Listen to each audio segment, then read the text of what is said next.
So I wonder if you know this term, come to Jesus.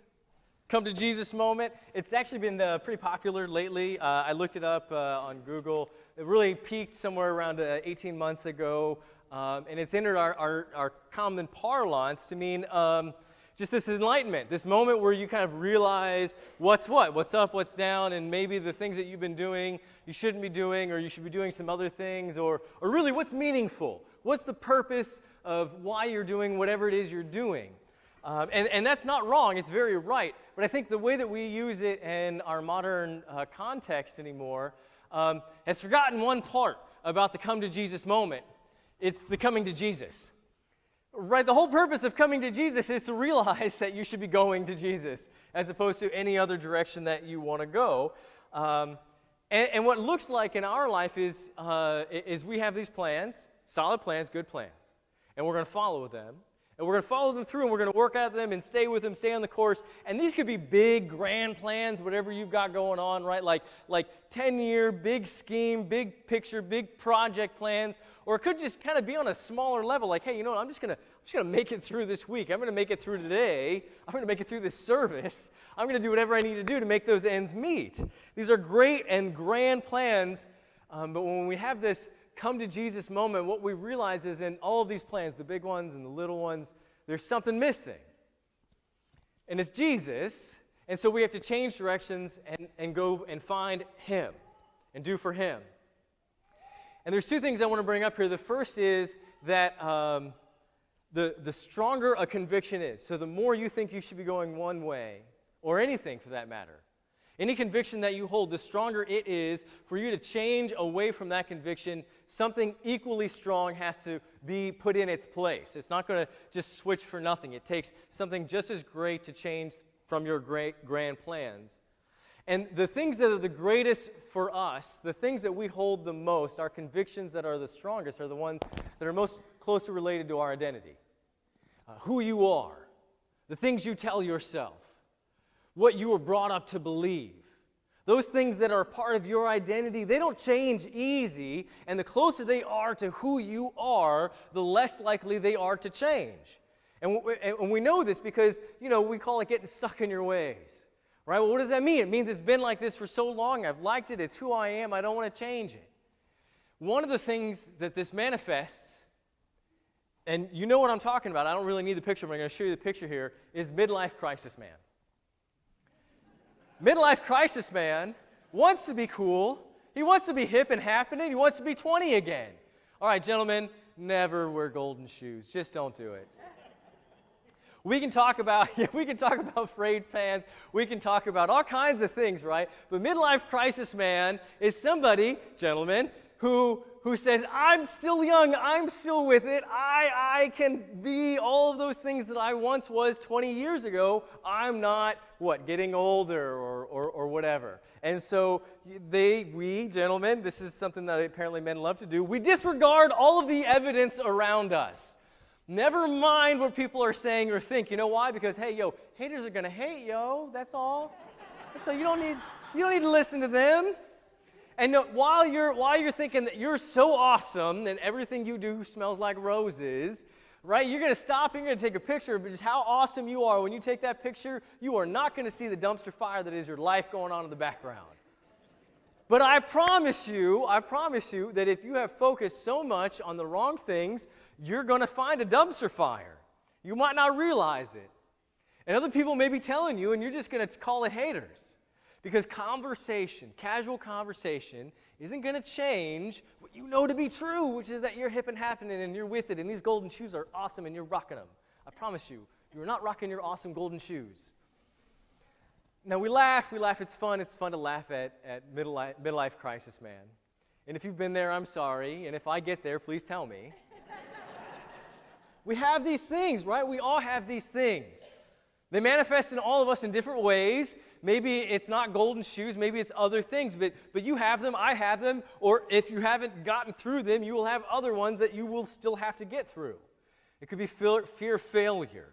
It could be that everything has to be perfect, and when it's not perfect, you have to hide it because you're afraid of what people might think of you, so you're afraid of being judged. This one, the classic one, is supermom. right? So if you've got midlife crisis man, supermom would be the other cliche.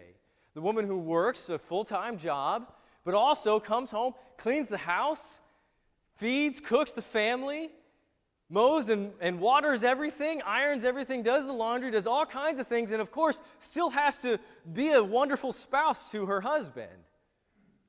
Or whatever else the world is putting on you. This cliche could go on. I could go on and on and on. Maybe I rung a bell there. Maybe I touched a nerve. Supermoms are one of those ways in which we tell ourselves how awesome we are, and then we don't happen to relate with other people and how the things in our life may be overwhelming us.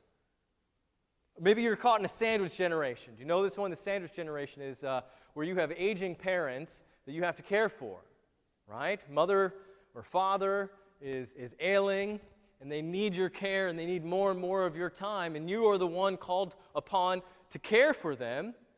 But your millennial kids haven't left the house yet. They're still living in the same room that they grew up in.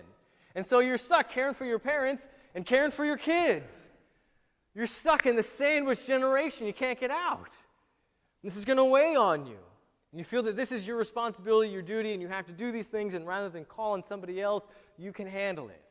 Maybe you can't handle it. And there's others. Maybe you're dealing with people who have prejudice in their life. People who have narrow minds, who have decided that certain groups of people aren't worth something. Maybe that's your boss. Maybe it's a coworker. Maybe it's even a friend that you really love, and they've just decided to take on this new characteristic, and you don't know how to handle it, and you have to deal with that. Or maybe it's you. Maybe you're starting to realize that maybe the things that you've held in the past aren't necessarily the way that things are now, and now you have to deal with, well, do I handle the way the world is, or do I go back to the way it was? And this thing is close, it's tight, it's who you are, and you have to wrestle with this fact, and it's not a fact you want to wrestle with. So you can just say haters gonna hate and tune it out. Maybe you enjoy life too much. Maybe it's just that simple. Maybe you enjoy life too much. Life is to be enjoyed. It's to be drank from a cup. Let that cup overflow, but you've decided you're going to drink it from a fire hose. You're going to get all that you can and then some. And we can laugh at midlife crisis men who put on Ed Hardy shirts and take pictures in front of cars that aren't theirs. We can laugh when we say, that's trite, it's small, it's not hurting anybody. But the same thing that makes us deny the reality that we live in, that small trite thing, that comes from the same place where prejudice comes from. It's the same venom, it just manifests in different ways, and it can be the same evil in the world. It all comes from this understanding that we think we understand all that there is to understand. And we've got it nailed down and perfect. And ain't nobody going to tell me any other way, because I know. I know that my come-over is fooling all y'all. That's what we tell ourselves. And we have these hang-ups. And these hang-ups, these things that guide our life, they're the tunes that we dance to. They're the things that we dance to. They become our realities because all of a sudden, what other people say we don't care about, we only care about what we want to hear, what we want to know, and we're not going to listen to all the other things. And in the short term, it's going to go well for you. It's going to go well. I don't care of all the hang-ups you have, it's going to feel good. Because that's the nature of hang-ups, is that you don't want to deal with the long-term stuff because the short-term things feel good now. You don't want to wrestle with real problems because I don't want to wrestle with real problems. It means that you might have to do things that are unsavory, discuss things that you'd rather not discuss. You might have to do things you don't want to do that maybe you don't understand. One of the things that blows my mind, one of the things that I really truly have difficulty understanding is something that I've experienced not last week, but for the last 3 weeks. For the last 3 weeks, to start off like this, whole week of Vacation Bible School, hanging out with elementary kids. That's a certain hell for me. I like playing games, but I'm really happy when it's over. The week after that, we went on a mission trip to go and serve other people in Baton Rouge. And then the week after that, I went with some of the youth leaders up to North Carolina. Now let me tell you just a small little clip about what has to happen when you go to North Carolina, when you go to this youth group. right? The kids are running, they're having fun, they're kids, they made it of rubber, they Energizer bunnies. I'm not an Energizer bunny. I like to believe so, but I'm not. And if you went with me and you've ever gone, then you know that the fact is that if you want breakfast, you have to walk a mile, up a hill, 26 flights. If you want dinner, you have to do it again. Twice a day, if you want only 2 meals, you have to walk 2 miles up 52 flights of stairs up this mountain to get your food. And that's just to get your food. Let's just pretend you sat around all day and didn't do anything else. It is on the side of a mountain. And the people who went took time off. Could you imagine if I said to you, hey, what I want you to do is I want you to come with me to the mountain. I need you to take a week off of vacation, and I'm going to make you walk up a hill all day long just to get your food. You might think that I was some kind of a boot camp director. Like, this is a weight loss program. So I'm like, Pastor, how does this got to do with my spiritual, social? I don't understand any of this. And frankly, I don't understand why anybody would take time off to go to Baton Rouge to deal with black mold. That doesn't make sense to me. Why would anybody put energy and effort in a vacation Bible school? That's mind-blowing to me. But these people are beautiful. If you did that, you are wonderful. You are wonderful saints in my eyes. Because those aren't big things. Those are enormous things. Those are such huge things that the world looks at that and goes, why in the world would you do that? Why would you take a vacation in the mountains to climb up mountains to get sweaty and dirty and hang out with kids all day? And for some people, that is not a reasonable expectation. Why would you take time off of work so that you could drive to Baton Rouge? Who wants to go to Baton Rouge? Go to New Orleans if you're going to go somewhere. To dig around in some old lady's house and pull black molded stuff and all kinds of who knows what. Get wet, get dirty, sleep on cots? No, thank you. Or maybe you'll have an aha moment where you realize the reality of the situation is that these are the good things. That God is calling you to these things, to these places where the rest of the world is going to go, what? And you're going to go, yeah, it's great, come with me. When you put your ego aside and you put your desires aside, the ways in which you want to fulfill yourself, when you put those aside and when you say, you know what, I'm not going to go through the motions anymore. I'm going to give to God what He's asking, which is all of my heart, all of my soul, all of my strength. And when you find yourself in that place and you have that aha moment, you'll recognize why it is. Why would anybody fill a dumpster? Why would anybody go to a mountainside? Why would anybody play relentlessly with elementary kids? And it's because all the things that the world tells us to do, those aren't the best things. Those are just other things. This is what Jesus was saying. He said, what am I going to call this generation? How am I going to handle it? He said, it's going to look like this. He said, there's going to be a group and they're going to say, dance, dance, dance, dance, dance. And there's going to be another group and they say, no, cry, cry, cry, cry, cry, cry, cry, cry. He just said there's going to be these 2 groups. He called them kids shouting at each other in the market. And the ones that say, dance, dance, dance, dance, dance, they looked at John the Baptist who didn't eat anything. He ate locusts and he slept on rocks in the desert. They're going to look at him and they're going to go, loser, sad. This guy doesn't even know what he's doing. And they're going to dismiss him and they're going to disregard everything he has to say. And there's going to be another group, and they're going to say, oh, no, cry, cry, cry, cry, cry, cry. And they're going to look at Jesus, and they're going to go, hey, look, he's a drunkard. He drinks wine. They're going to look at that small little argument. They're going to look at him and say, worthless, sad.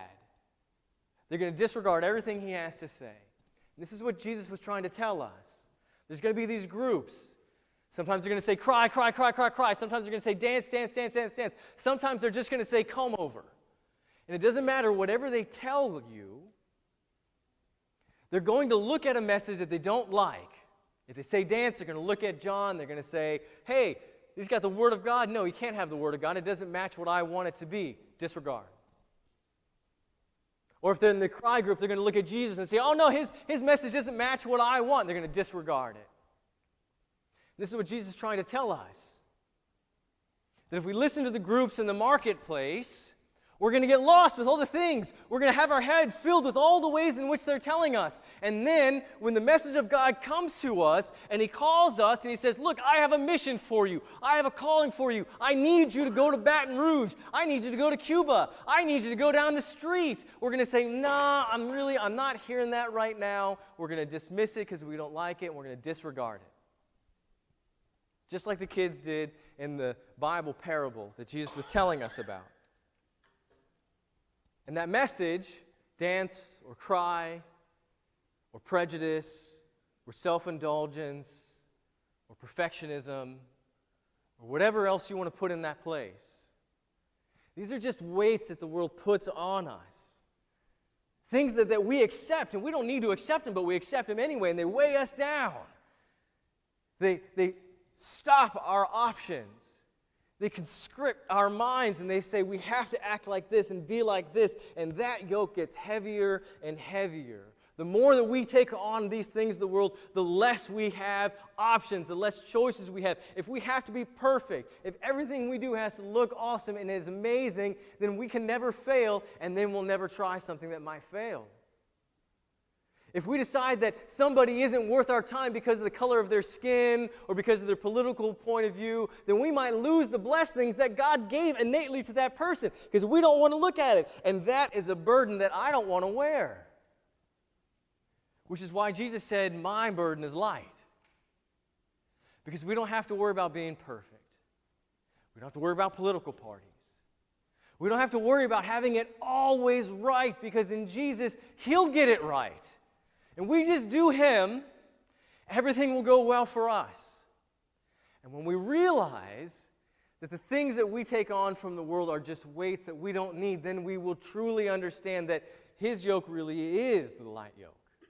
His burden really, truly is the only one that's light. And when you recognize that, then somebody says to you, hey, come to Baton Rouge with me, take a week off of work and move black mold. You're going to say, yeah, there's so much goodness there, I can't imagine being restored in any other way. And that'll be a beautiful thing. And when that day comes, and you hear the calling, and you recognize what it is that you've been missing, that void in your life, the thing that you've been looking for, you'll have had your come to Jesus moment.